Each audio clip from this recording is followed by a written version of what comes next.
Hello everyone, welcome to ACE Online and welcome to daily current affairs session. So we'll see the details of current affairs whatever there in yesterday as well as today. I mean the newspapers that are covered today, right? The news may be yesterday's, but the newspapers that were covered will be coming today, right? So briefly we will see the articles which we are going to cover today. First one, glacial lake floods. So there was a very important article in the Indian Express which have explained what actually are glacial floods and then how they occur and what are all the regions which are prone to this glacial flood. So we'll see in detail. Most of the articles today were analytical as well as conceptual in nature, except one or two factual things, right? So you have to understand it clearly. Then Taiwan earthquake and Pacific Ring of Fire. So how earthquakes occur, what is called as Pacific Ring of Fire and why Taiwan faces lot of earthquakes along with Japan and all, we will see in detail in this article. Then nuclear power in India. So briefly, this is a little bit factual in nature. Of course, we'll see what is the definition of nuclear power, and this is related to a recent report released by Indian Institute of Management, Ahmedabad, IIM Ahmedabad.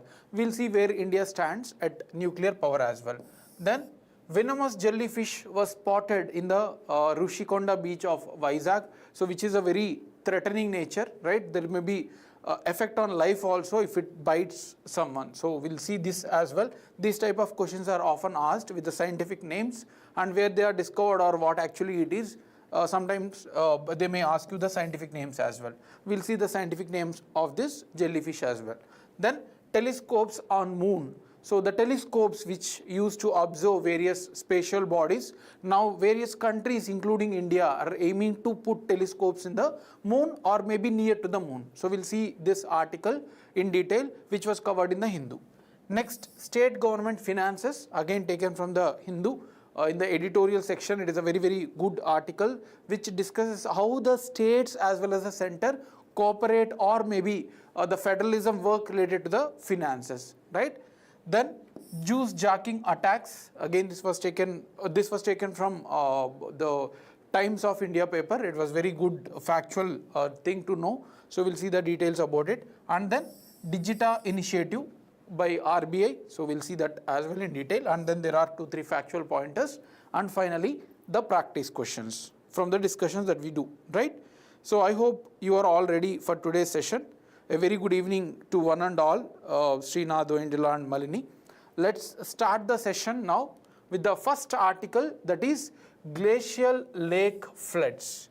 So let's discuss about the context, then we will go for what actually is glacial lake, right? So Uttara government has appointed a two-member panel, two teams of experts to study the risk of glacial lake floods in the Uttarakhand region. So there were a lot of instances in the last 2 decades or maybe in the last 1 decade about these glacial lake floods, right? Floods. So we will see in detail what actually these are, right? Though the context is a new teams were established by Uttarakhand government to study the glacial lakes.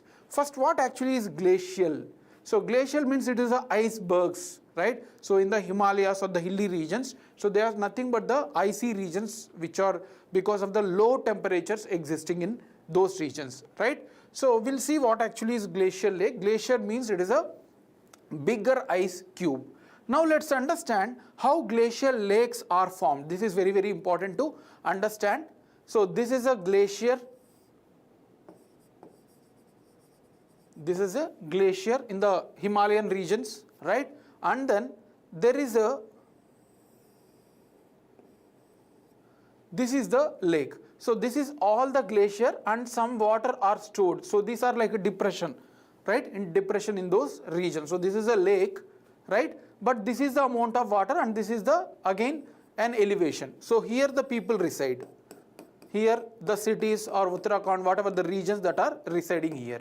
So this hill is protecting against this water, but anyway this water is very less, right? But what is happening because of the climate change, right? Increasing temperatures, you might have seen the temperature has risen sharply in the last 1 decade.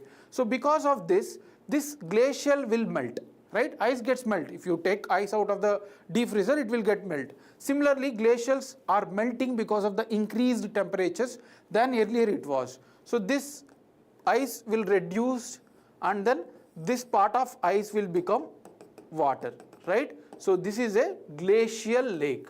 Now the water content in this depression region has increased, right? Also this is also a hilly, this is a hilly portion, but this hill, a small icy hill, has very less capacity to bear the pressure.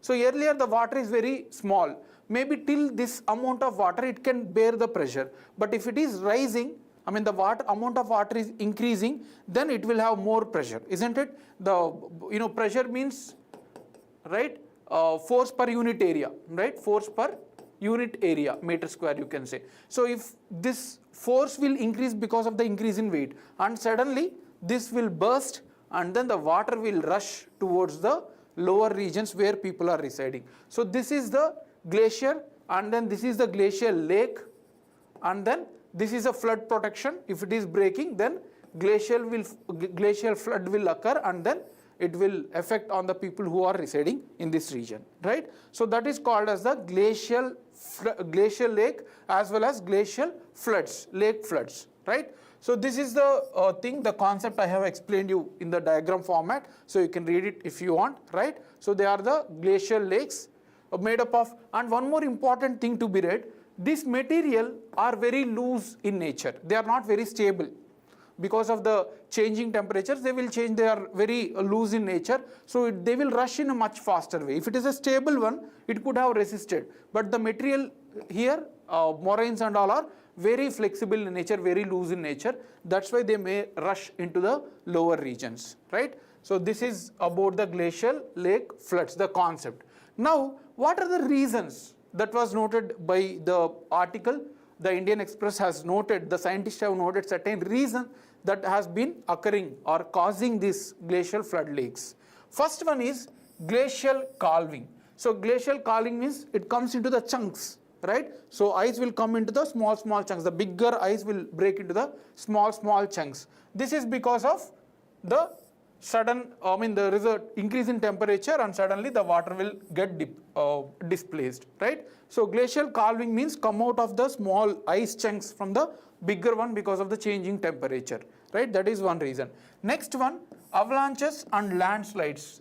Because of the slopy nature and we are increasing our urbanization, we are cutting the trees even in Uttarakhand region. So the trees can protect. If this is the hill, if there are trees, the roots can hold lot of soil.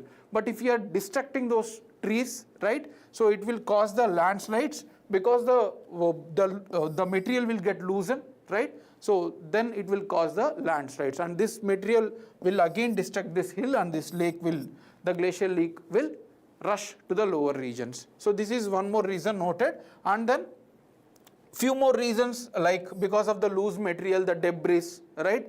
The heavy urbanization, industrialization in these regions are also some of the reasons which are being quoted to say the glacial floods are occurring, right? So that is the thing. Now, why there is a concern? As I said, the data was kept forward by this article again, that there were rise in events in the last 1 or 2 decades, right?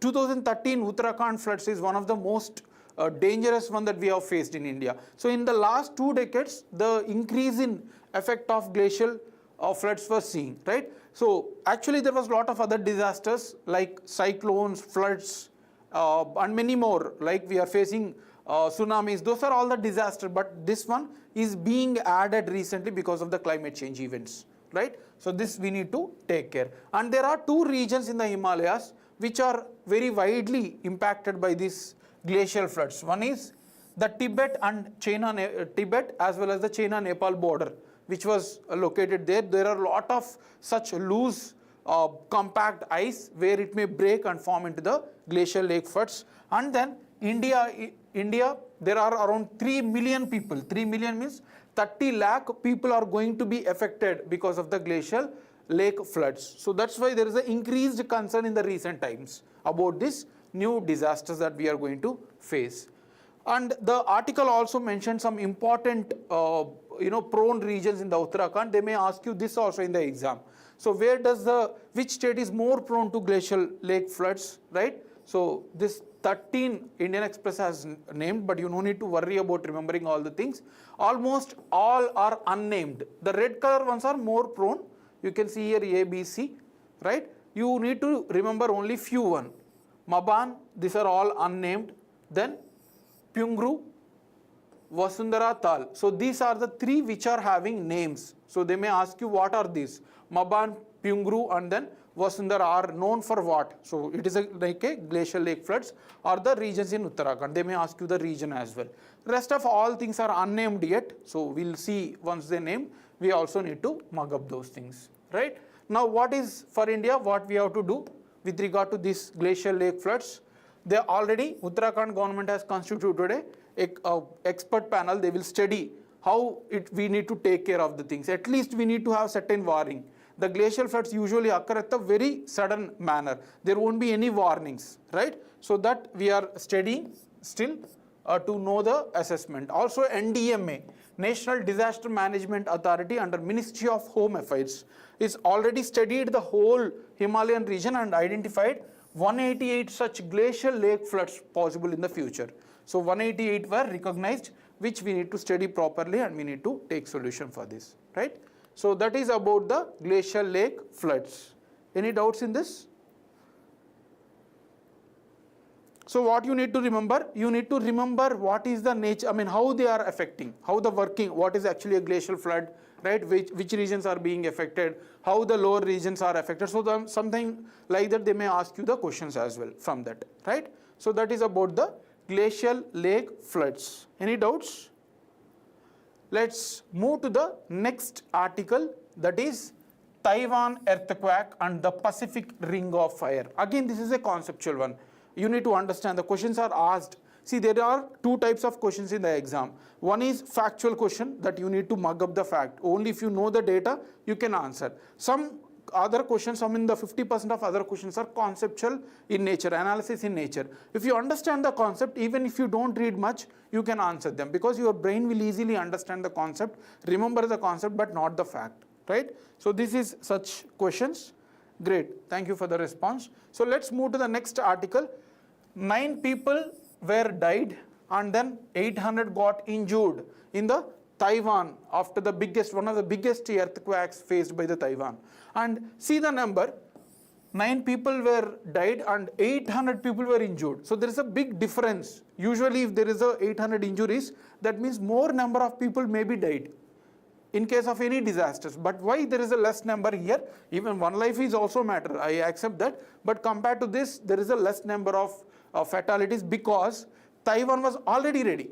Very strict regulation of earthquake resistant buildings were planned and constructed in all over Thailand, right? And then very ready, I mean whenever there is an earthquake, they are ready how to escape, how to take care measures and all. They are ready to face this disaster. That's why there is a less number of fatalities. Anyway, even one life is matter and the amount of cost involved in this is also very big thing, right? Next, we will move to what actually the earthquake is. We will start with very basic level and then I'll come to why Taiwan is prone to that region, what is Ring of Fire and all I'll come. What actually is a earthquake? That is also important, right? So here, earthquake is a region or an event which release the sudden energy. Let me explain you the earth, inside the earth. We are standing here, right? We are standing on the earth surface. Now visualize when we are going deeper, we have 3 layers of earth. This is called as crust, right? If you have idea about geography, you might be aware about it. Then we call it as mantle. This is mantle, and out of the mantle we have inner mantle, outer mantle, and this is core, right? So this region is mantle and the inside one is called as core. Here the whole crust, the top 100 kilometers depth, and then the mantle, upper mantle region, we have a asthenosphere. Listen carefully, understand this. This is the inside of earth. We have core, mantle and crust, and within the upper mantle we have a layer called as asthenosphere. This is a viscous in nature. This is not like a rock solid one. It is a viscous in nature, and that's why it enables the movement of plates. And the crust one, the uppermost mantle and crust is called as a lithosphere.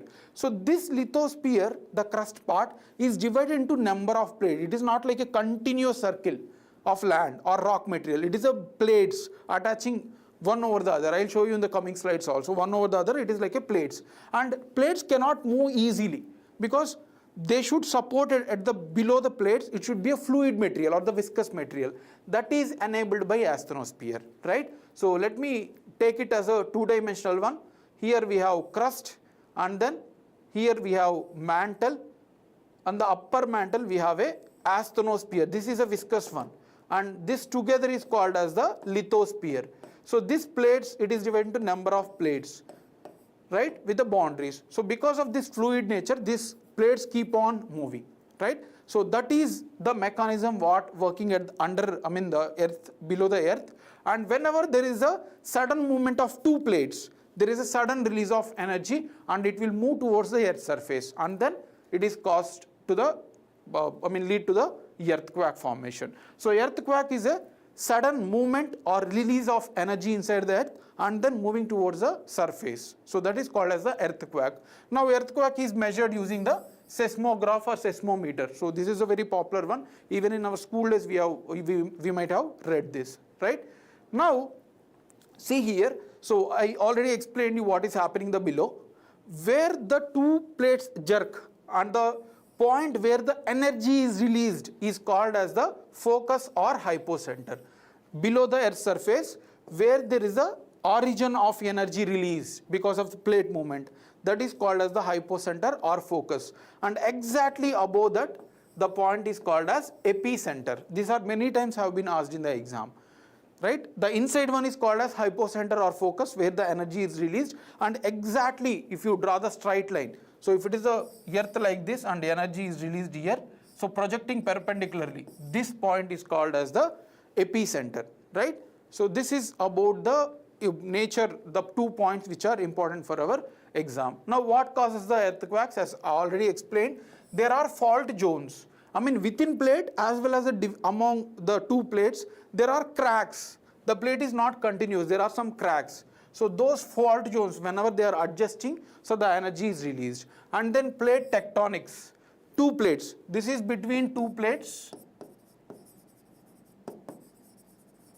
and this is within one plate called cracks, you can say. It's like a cracks, fault zones, right? Loose zones. And then volcanic activity as well. So here volcanic activity. So whenever there is a volcano rise also, there is a plate movement. So that will also be led. And then human induced earthquakes. So sometimes humans, like mining, when we are going underground and then we are doing lot of mining, suddenly there is a collapse of all of the upper material. So that will also cause to the or lead to the earthquake, right? So these are all the causes of the earthquake. Now after learning the basic concept of earthquake, let's move to the Taiwan earthquake. Why Taiwan is prone and what has happened, right? So here 7.6 magnitude earthquake earlier, it has happened in 1999. After this is the biggest one that Taiwan has faced. Those times in 1999, 2,400 people have died, and Taiwan realized that this is the time we need to resilient our structures as well as make people aware how to respond during the such earthquake events, right? So Wednesday's, that is yesterday's earthquake was 7.4. See, same, the intensity was not very less compared to the last one. Similar 7.4 magnitude was there, right? So it is near Taiwan's Huilin city. This may be also asked in the exam. Which city near was recent epicenter has happened? Something like that they may ask.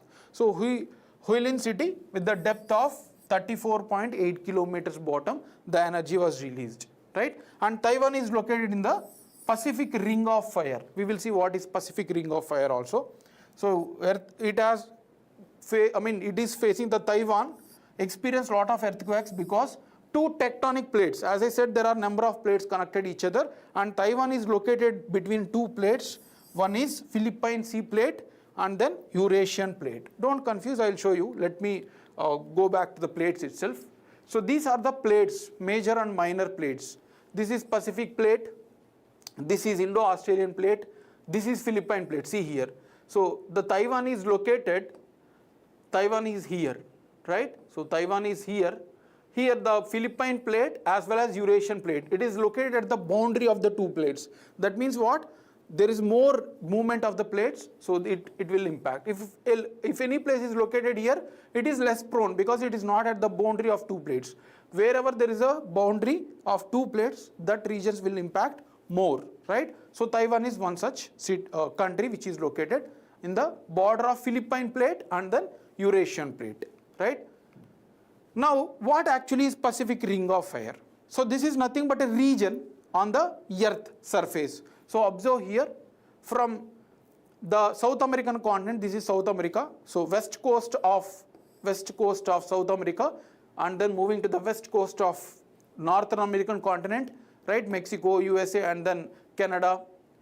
Then comes to the Japan, Philippines, Indonesia. So this is all the darkened region was called as the Pacific Ring of Fire, where many plates has the boundary. This region also inside, but there is no plate boundaries.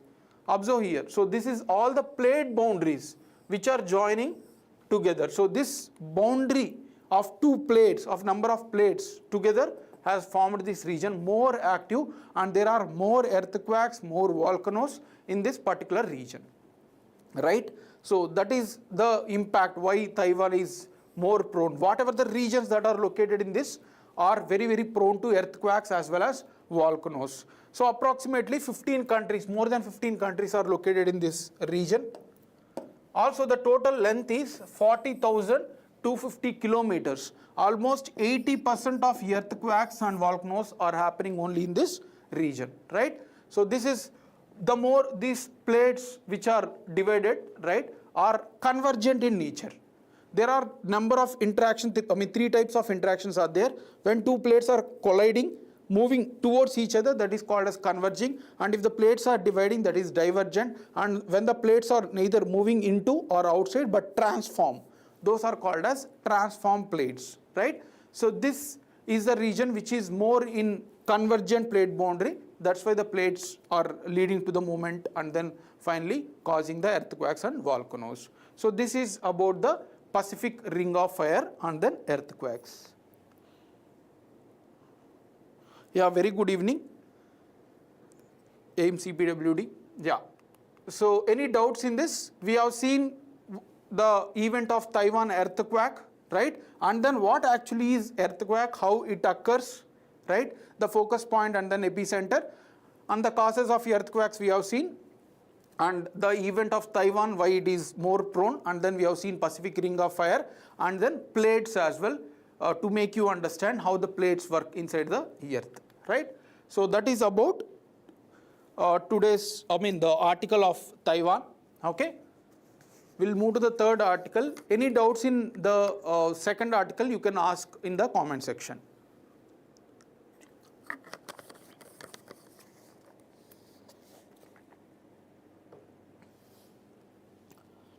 Great, thank you, Malini. Yeah. Next one, the third article, nuclear power in India. The context is again taken from the Hindu, but anyway, even in PIB also it was mentioned, Press Information Bureau also. Recently, a report of expert panels from Indian Institute of Management, Ahmedabad. It is Ahmedabad, right? So they have submitted a report to the government. That was constituted 2 years before by the Principal Secretary of Scientific Panel under the Prime Minister. So they have submitted a report how what is important of nuclear energy and what renewable energies we need to shift, right? So I have collected the important data about our energy also, energy mix. I'll show you that. Before that, let's understand what the report says, right? So for India to be developed country, can anyone tell what is the theme of budget 2024, this year budget? Anyone in the comment section? Anyone in the comment section, what is the theme of India's budget 2024?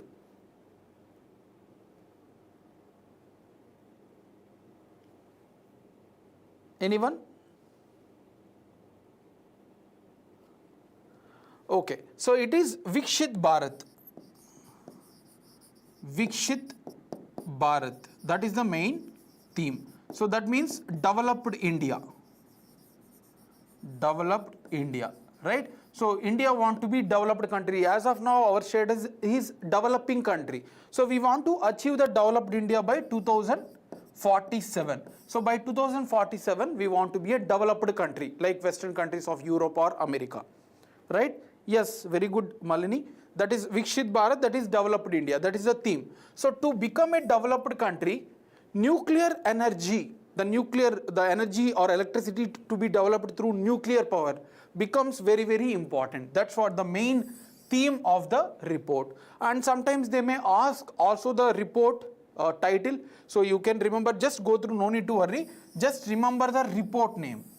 Synchronization, energy transition towards possible net zero for affordable and clean energy for all. So this is the name. And net zero means whatever the carbon that we are releasing into the atmosphere, whether through vehicles, either through agriculture, that should be captured and stored equally. So the amount of released into the atmosphere and then capturing and removing it from atmosphere should be equal. So that is called as the net zero.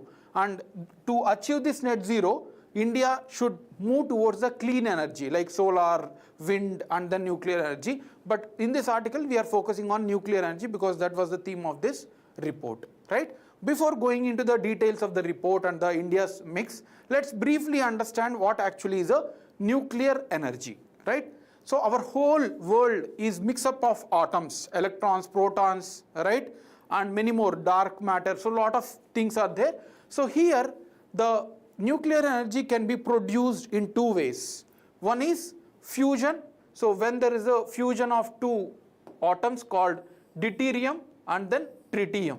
So these two are mixed, fused, and because of the reaction, the energy is released. The amount of energy is released and some helium amount is also released.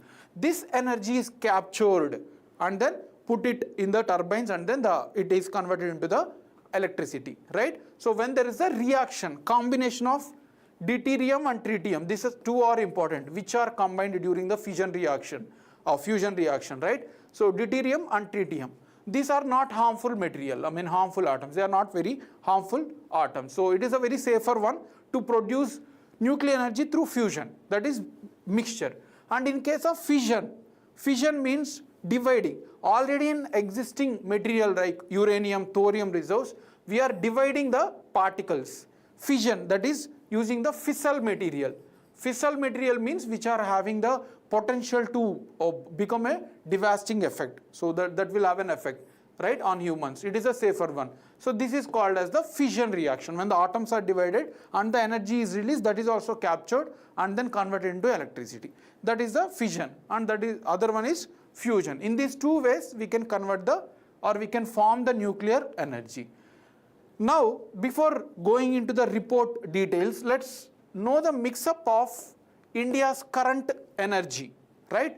So the total installed capacity as of 31st May 2023, I have collected this from Central Electricity Authority website. So it is a very trusting source. Don't confuse or don't follow any other sources. We have a proper sources from Central Electricity. So the total installed capacity that India have is 4,17,668 megawatts of installed capacity, megawatts, right? So this is the total capacity of our India's energy installed capacity. Out of this, the private sector is playing a huge role. Observe this. The private sector is contributing for 50.7%. So this may be asked in the exam. The dominant one which is contributing for the energy generation is private sector, followed by states. You can see state, different states, all states together. All states, all the 28 states together, they are contributing for 25.3%. And the rest of 24% is of central government. So this is very important to be remembered. Next one, and we have a number of sources for energy, isn't it? We have a fossil fuel, the renewable energy, non-renewable energy as well as the renewable energy. This is a non-renewable energy because once you use the coal, that is finished. We have to get the new one, but we cannot. The resources is very limited. That is called as the non-renewable energy. And we have a renewable energy. Non-fossil means renewable energy. So these are the two main sources, and within that the major portion is coal. So coal contributes 49.1% of our total electricity. This is very, very important. Coal contributes for 49.1, followed by gas, and then lignite, and then diesel. So this all together contributing for 56.8%. This is a non-renewable energy. Very important. The contribution of non-renewable energy to India's total energy basket is 56.8%. Right? Now comes the renewable. Non-fossil means renewable, and within that we have hydro 11.2%, and then wind, solar, and other renewable energy 30.2%. So let's forget this. Let's understand individually. Wind contributes 10.3%, solar contributes 16.1%, and then other things like cogen, waste to energy, these are very minute thing. Let's know about the nuclear energy. This is about the article that is talking about. Nuclear energy is just contributing of 1.6%. This was exclusively mentioned by the article. The report has exclusively mentioned that India is producing only 1.6% of its total energy from the nuclear. So we need to increase this in the next coming years. So that is what the report is suggesting, right? But anyway, these facts are important. How much coal is contributing, how much non-renewable is contributing. The rest one is, renewable, right? Out of that, we have a solar more, and then wind followed by hydro, and nuclear is just 1.6%. These are all facts are very, very important to remember for the exam, right? So you have to mug up these things. But anyway, you can easily understand that coal contributing the more. And what is the main conclusions that report says? We need to, if we need to transit to the renewable energy, we are still on depending on the non-renewable energy, that is coal, gas and all. So if we are going to shift towards the renewable energy, we need to take multiple ways. Now the emphasis is more on solar. If you see that there is a lot of schemes on solar, and night times we cannot produce any solar energy. So the report is suggesting that we need to mix up the things. Wind as well as nuclear power especially should increase more. That is one suggestion. And the next suggestion is coal is going to be the more important for the at least next 2 decades. In the next 2 decades, India is going to depend on coal, and nobody can reject it, right? So this is one more observation. And then net zero is not possible. Net zero means, as I said, the amount of carbon released and then captured should be equal without affecting the atmosphere. It is not possible to achieve. India has kept target to achieve it by 2070. But to achieve that, we need to transit to the renewable energies as soon as possible. Even before, at least 5 to 6 years before that.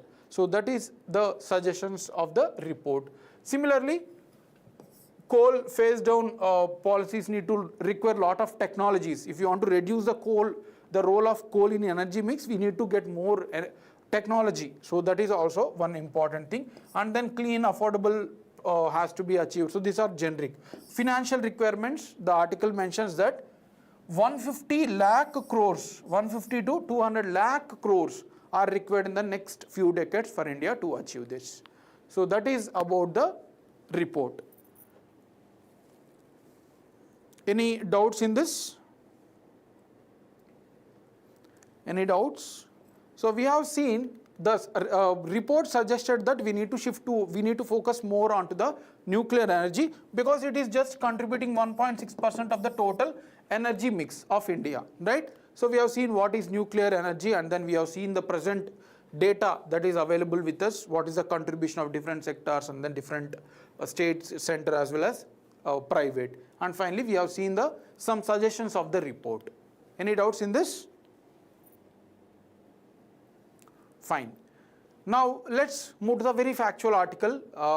Like my role will be very less. You need to remember the name as well as where it was discovered and all is important, right? So venomous jellyfish was spotted, and the context is it was spotted in the Visakhapatnam coast, in the Rishikonda beach. If you are a person from Andhra Pradesh or Telangana, you might be very much aware about the popular beach, Rishikonda beach.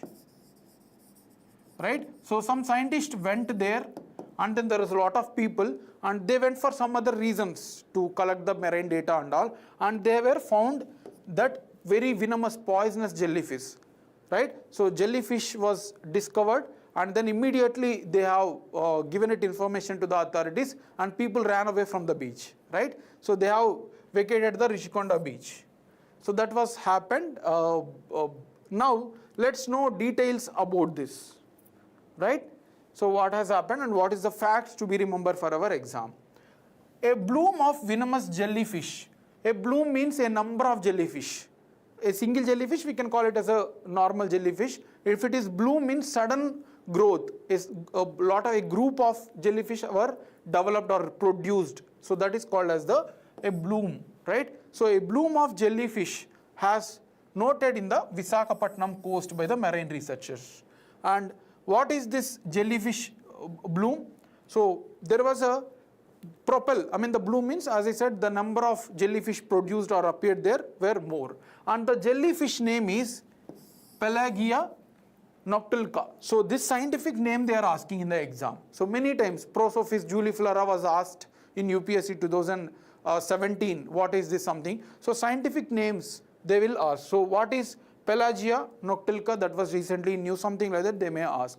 So it is nothing but a venomous jellyfish that was discovered from Visakhapatnam coast. This is also called with mauve stringe as well as purple stripped jellyfish. So any of this may not be asked because already jellyfish name was there. So these two names you have to remember. So it is a venomous jellyfish.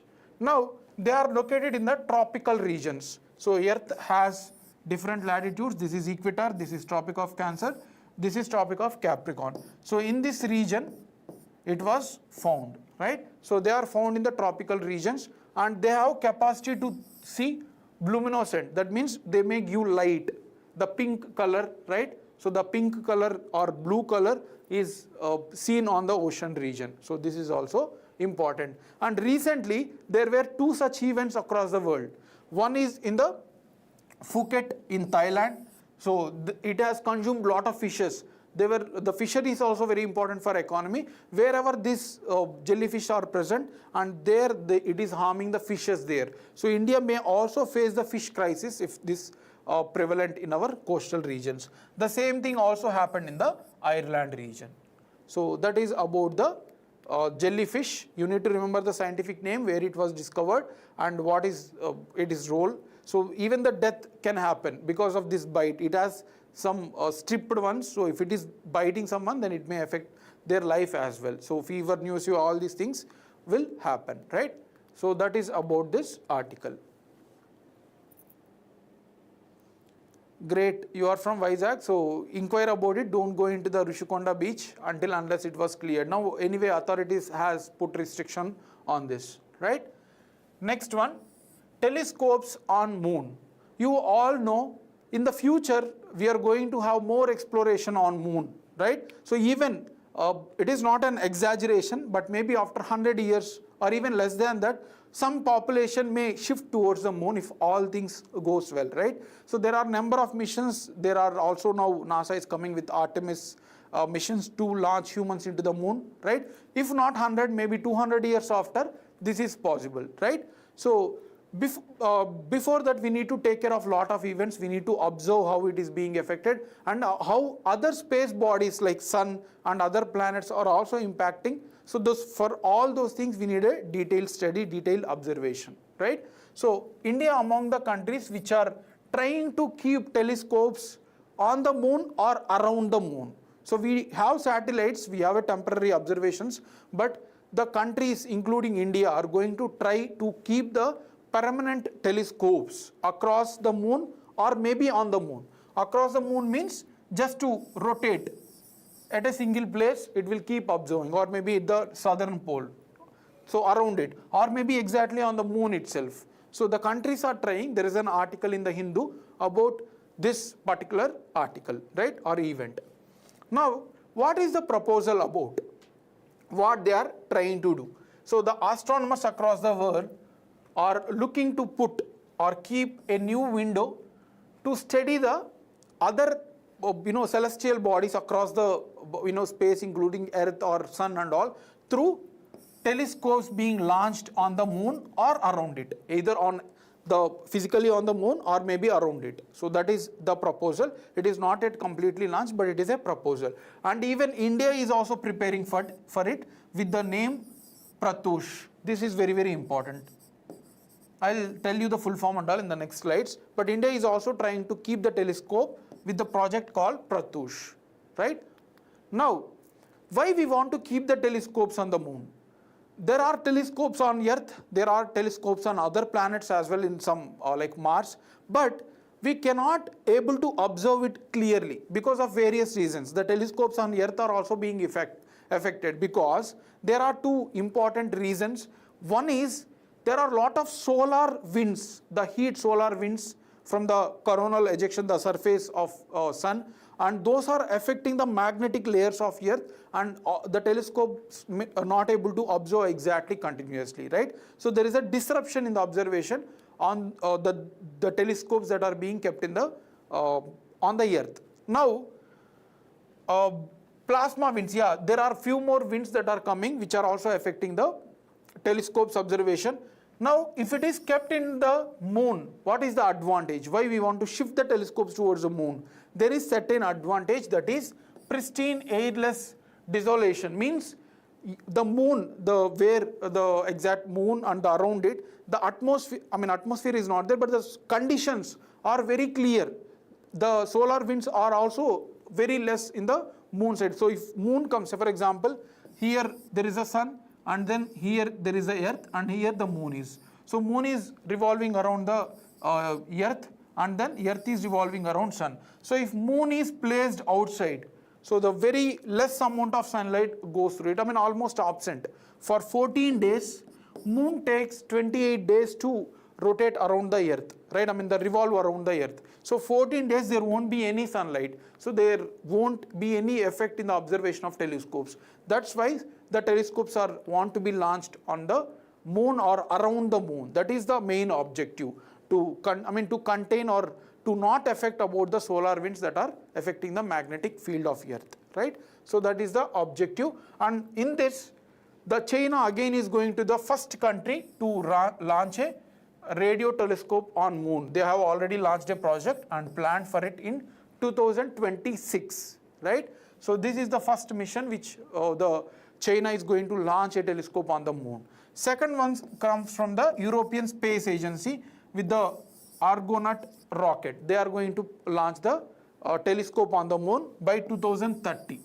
And India also has that Pratyush radio telescope, but there is no year as such we have planned. Sukrayan we are going to launch for Venus, and then Gaganyaan which is coming next year, right? We have a number of planned projects, but this one is still under the nascent stage, still under the development. There is no fixed time that was decided when we are going to launch. So full form is probing reionization of universe using signal from hydrogen. So this is the full form of Pratyush. This telescope is planning to launch on the moon or around the moon, we can say. It is not exactly on the moon. We are just planning around the moon to observe it, right? So this was being built by Raman Research Institute. This is important, which is located in the Bengaluru, along with the support of ISRO.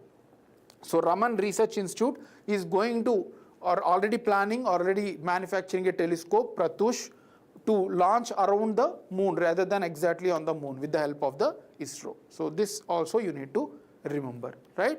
So that is about the article. Any doubt in this? Any doubt in this? This is a little bit technical one, but anyway, it is not a final project. It is still under the proposition. But anyway, whatever the Hindu that has been covered, we have taken this all details and we have discussed here, right? So the telescopes are going to be launched. Why it is not feasible on Earth? Why we want moon, right? So those reasons you need to understand. And finally, what is Indian radio telescope that is being manufactured to keep this around the moon, right? The next article, again a little bit more analytical one. After that there is just 1-2 factual things which will take very less time. So it may take some 5 to 6 minutes. After that we will complete. Yeah, thank you. Right.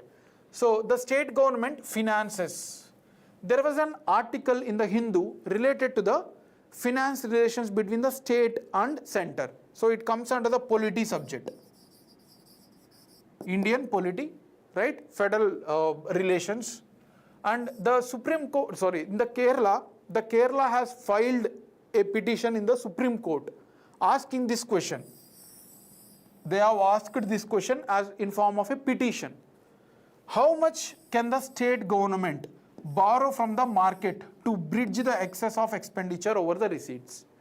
Let me tell you very briefly, before understanding the article, you need to have a basic idea. So budget have two things: receipts, what money is received by the government, right? And then expenditure, Among these receipts, we have revenue receipts and then capital receipts. And understand the difference between receipts and revenue, right? So this is receipts and this is the revenue. Revenue need not to pay back to anyone. Government, its own money, like taxes and all. It is a one-time payments. The Kerala government need not to pay back anyone. And receipts include not only revenue, but this extra one which is borrowed from the market. They have promised the government securities or some bonds, and then they are taking money, but in the future they want to pay back. So receipts means what the money government has received in that year, either debt or non-debt. The revenue one is non-debt and the market borrowings is debt. So the amount received all together is called as receipts. But revenue means one-side payments which no need to pay back in the future. And expenditure, again we have a revenue expenditure and then capital expenditure. So this is how budget is categorized into different forms by any government, central government or different state governments. Anyway, the state government's question is, the Kerala's question is, how much we can borrow from the markets? Is there any restriction in the constitution, or is there only central government just giving it in terms of their discretion? So it has asked the Supreme Court to resolve this issue. That's why we have taken this article. Now, what is the opinion of center and the Kerala? Center says that they have kept the limit that whatever the GDP you produce, you means here Kerala, any state, it can be Andhra Pradesh, it can be Uttar Pradesh, it can be Kerala, it can be Karnataka, any state, the GDP that you are producing, state GDP, whatever the amount in that 1 year you are producing, out of that only 3% you can take as a borrowings, right? So that is a limit kept by the center. Now what Kerala contends? It is saying that such restrictions are constraining its ability to take money and then spend for the welfare of the population, right? So it is saying that it is affecting our fiscal federalism relations, so it should not be there. So this is the center stand and this is the Kerala government stand.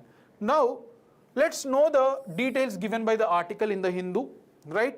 So spending of states and central government.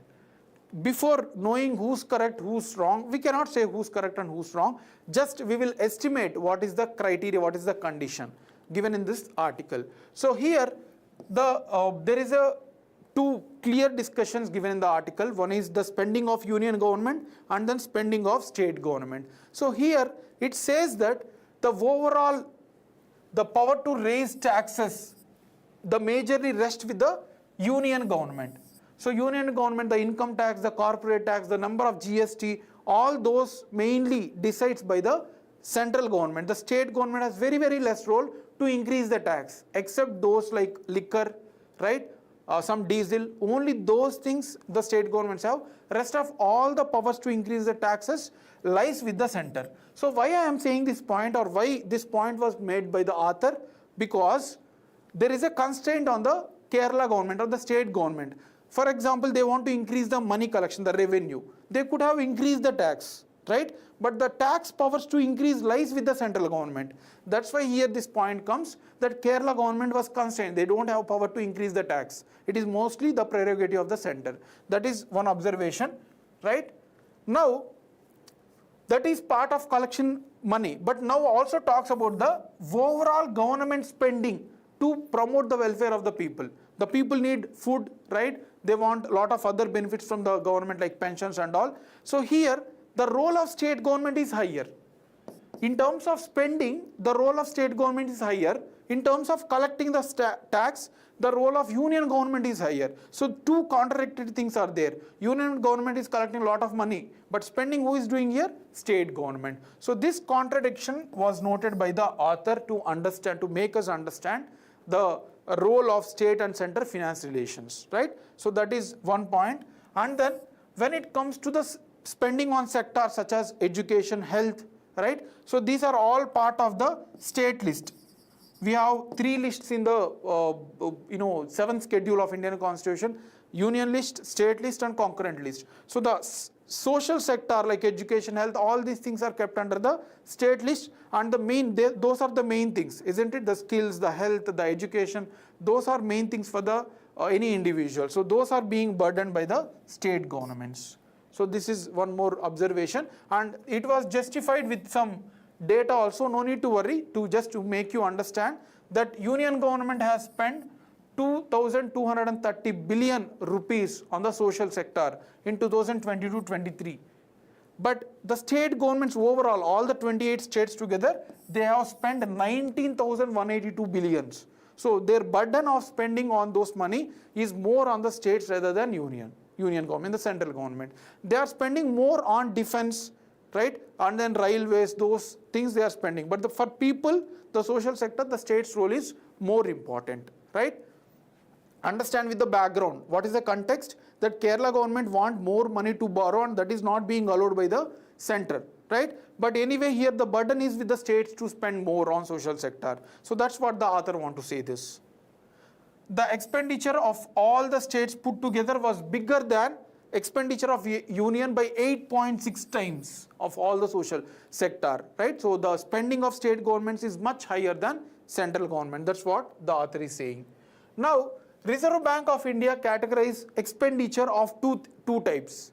The expenditure made by the state government or central government was made into 2 categories, that is development expenditure, the developmental expenditure, which will create assets like buildings, roads, and then they will collect revenue. It will keep on coming some revenue from it. So developmental expenditure and then non-developmental expenditure, right? So RBI categorized into 2 types of expenditure from the union as well as state governments.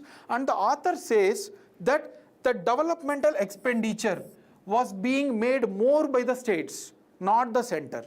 So center is doing non-developmental like giving defense salaries or pensions and all, but the state governments are spending more on developmental projects. So he has given some proofs also. That data is not very important, no need to worry. I'm just making you to understand the given scenario, right? So state governments are spending on important sector money, as well as they are also spending money on what? Developmental projects, right? So for this reason, they have given a lot of data also. This is not very important. You can just go through the PDF if you want. We have attached to it. Now, the case of Kerala, why the Kerala government is contented. So there are 3 sources where Kerala government can get money or receive money. One is own taxes. There are some taxes like liquor and all. And then transfers from the union government.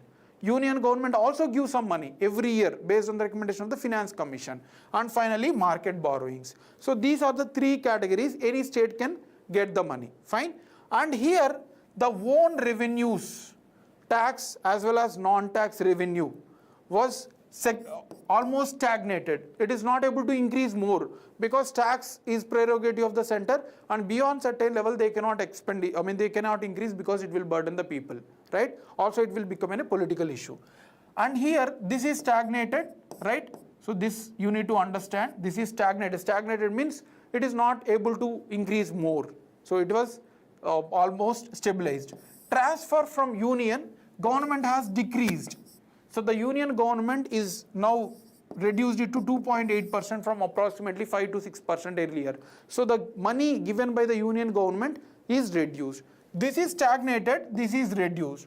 Now to get more funds, from where they need to get? Anyone out of this?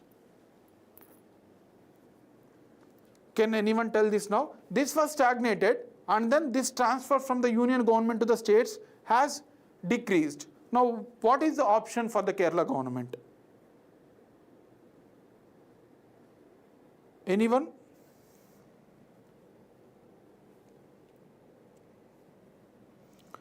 So what is the option for Kerala government to get money?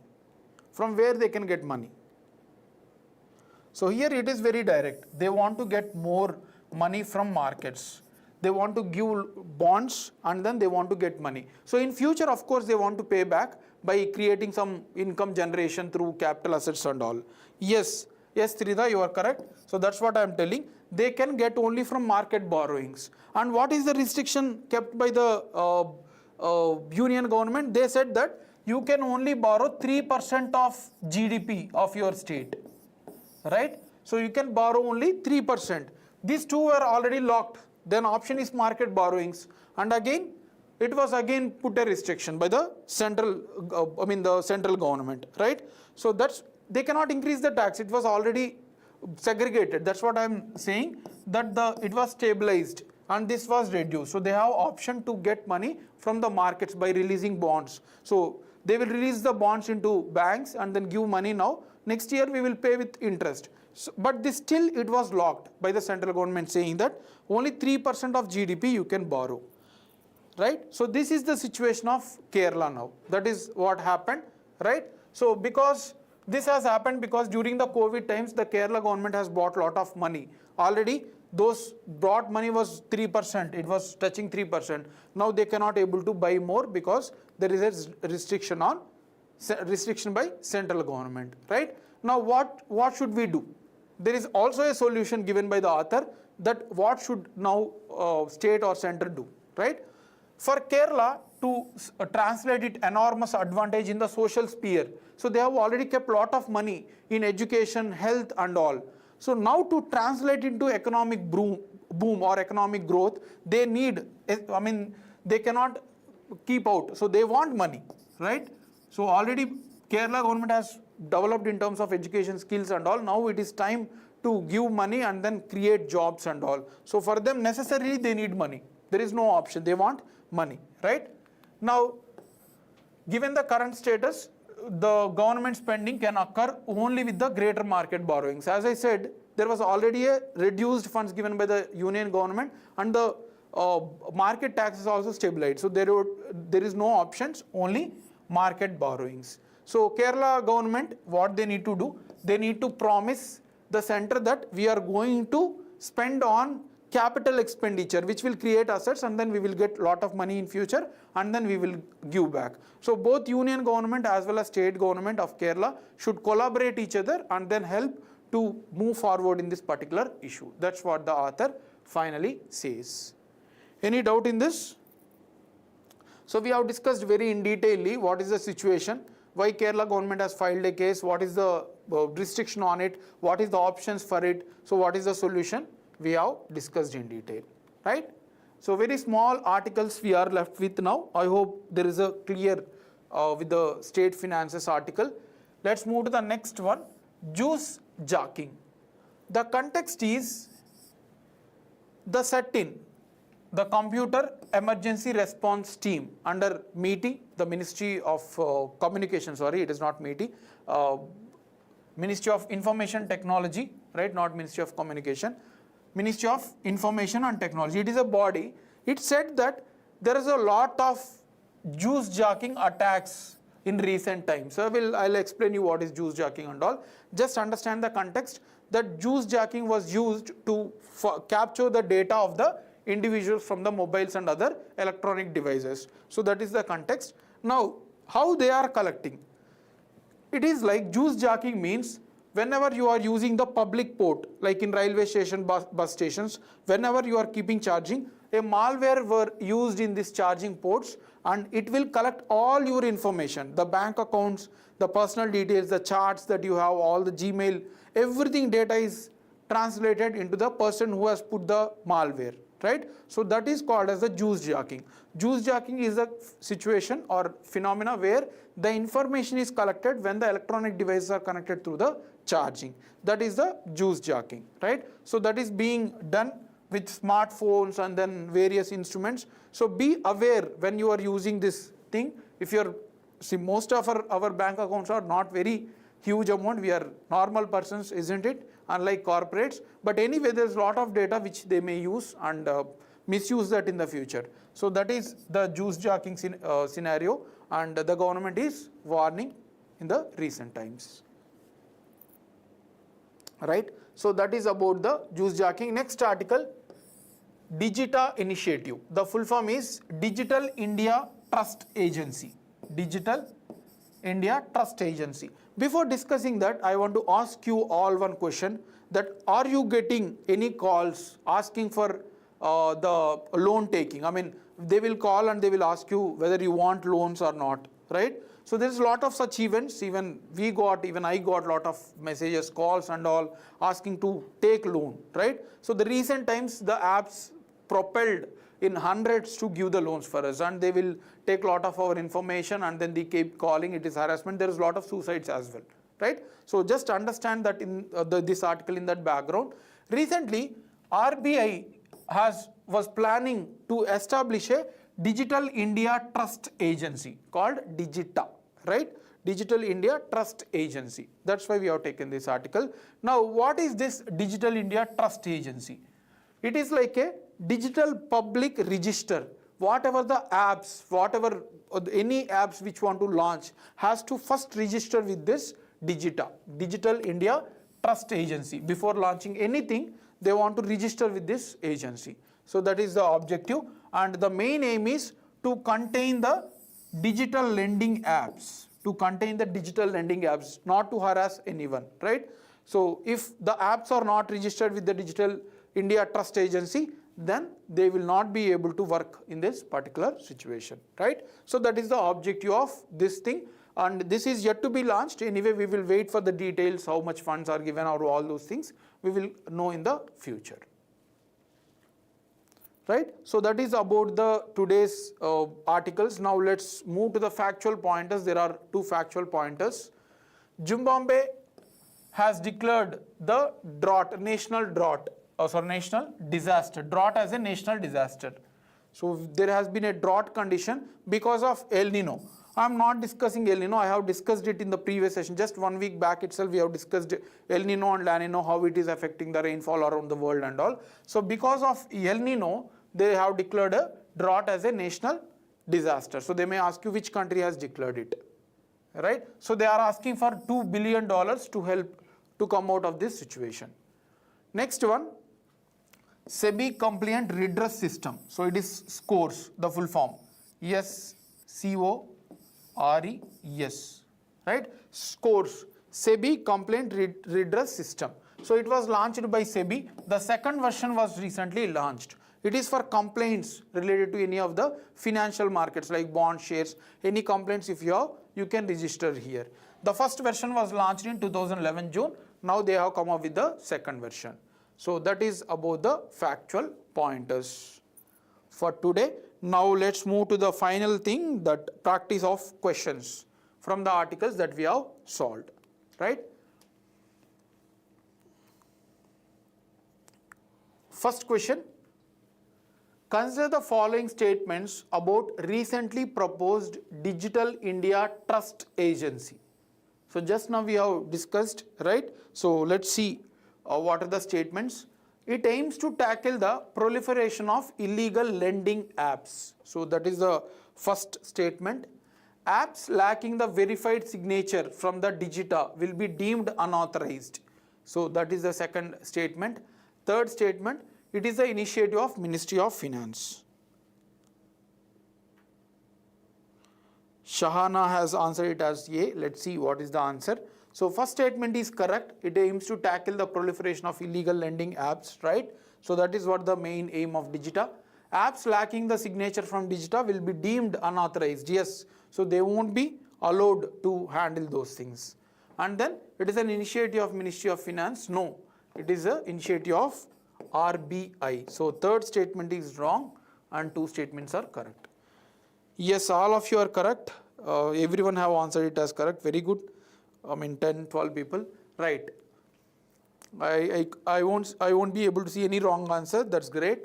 Next one. Consider the following statements about ring of fire. This also we have seen, right? So it is also known as Circum-Pacific Belt of Volcanoes. Circum-Pacific Belt of Volcanoes. It is also called as this name. It is an active seismic zone. Seismic means earthquakes. It is a zone of divergent plate margin. So these are the three statements. So what is the answer for these things? First statements, let's see one by one. Meanwhile, you can answer your answers.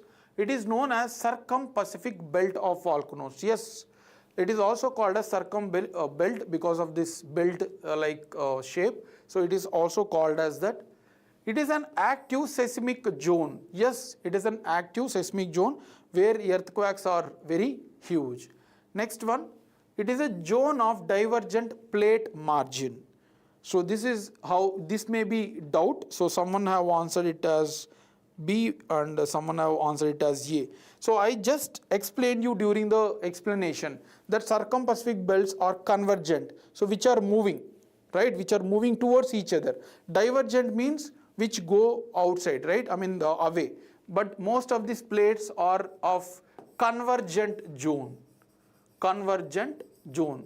So most of you have understood. They have answered it as A, but some have answered it as D. So divergent means plates moving away, and then convergent means plates coming together. So this statement stands wrong, and hence answer is A. Yes, very good. Convergent, Ramya and then Rajkumar have answered it, right? So it is not a divergent one. Answer is A. Next one. Arrange the following installed capacity of India's electricity generation in ascending order. So ascending order, see, sometimes you may confuse in the exam also. Ascending order means in the increasing. So first least one should come, and after that second least one should come, and then finally the larger will come. This is the ascending order, increasing order.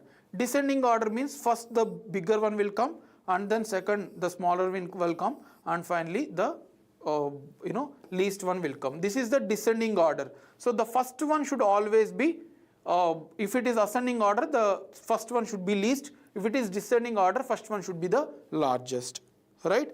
So arrange the following installed capacity in India's energy sector in ascending order. So increasing order. So first least should come, and the last one should be the bigger one. So private sector have 50%. So these two are eliminated. The three should be there, right? Second one, we have state sector, and finally the central sector. So 2 comes the first, and state government next 25%, and then private sector. So 3 is B. I don't know, there are number of answers for this. B is there, C. Okay, only A is not there. Someone have answered it as C, B. So answer is B. Okay. So this is ascending order. Next one. Recently, Pelagia noctiluca, a venomous jellyfish, was recently noticed in which of the following regions in India in form of bloom? Sundarbans, Vizag coast, Gulf of Mannar, Malabar coast.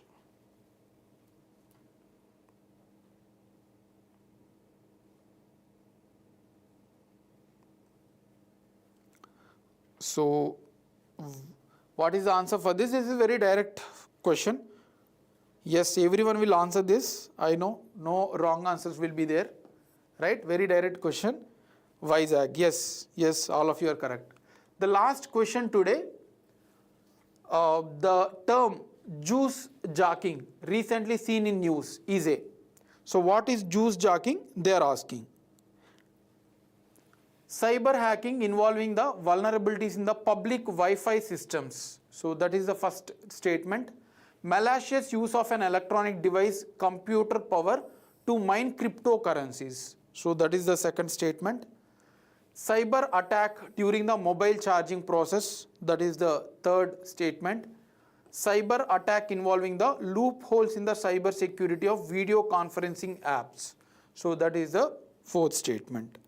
Yes. So whenever you are keeping charging, so they are using the malware and then collecting data, right? So answer is very again direct one. Cyber attack during the mobile charging process. Yes, all of you are correct. Fine. Right. It is C, not B, okay?